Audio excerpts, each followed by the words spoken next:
служба 112 поступил 13:03 минута, вызов поступил. И в этот момент у нас приехал 4 отделения и служба спасения города Бишкек, МВД и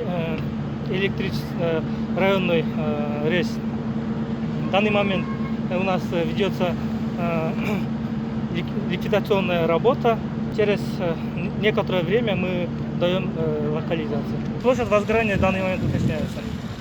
Примерно 200 квадратных. Всех пострадавших нет.